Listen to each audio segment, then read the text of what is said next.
Ndisandinoitwa Tito Nyamweda, ndakamirira mabhazi evaNyamweda nevaMandati. Zororo rino izororo rekuti vanhu vanobirwa zvikuru nematsotsi mari dzavanenge vakachengetedza kure rese. Saka takaisa vakomana vanenge varipo vanobatsira vabereki.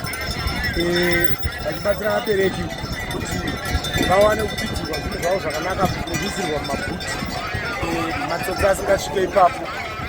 Vatyairi takaisa vatyairi vamwe vanozorodza vamwe vachinge vanoita kuitira kuti tsaona dziite shoma mumugwagwa.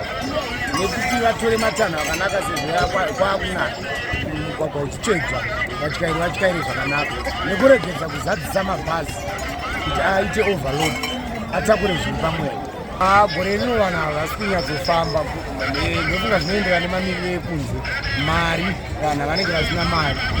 Mamwe makore mari dzinochidaidza kuita asi gore rino iri ukatarisa kwese hapana kwachirwa mari. Ende mabhazi ari kubuda nenguva dzawo hapasati paiswa mamwe mabhazi anoteera mumashure. Kureva kuti vanhu havasi kubata pano, havasi kunonoka kuenda, pari kutodokerwa pasina. Ndinonzi Brian Nyamweda, mabhazi edu anoenda kuMhondoro kwaNyamweda. Saka ndauya kuzoona kuti pane vanhu vati wandei kuti vangade kuwedzerwa mabhazi kuti aende ari mairi kana matatu. Saka tichiri kuona kuti vanhu vachiri vashoma pakufamba kwavo. Vari kungoita zvakangoenderana nemazuva ese avangati kuenda. Hamene pakufamba ngwara kusvikira mangwara pakubatira zvekuwedzera kuti vafambe vanhu vasina kumira mumabhazi.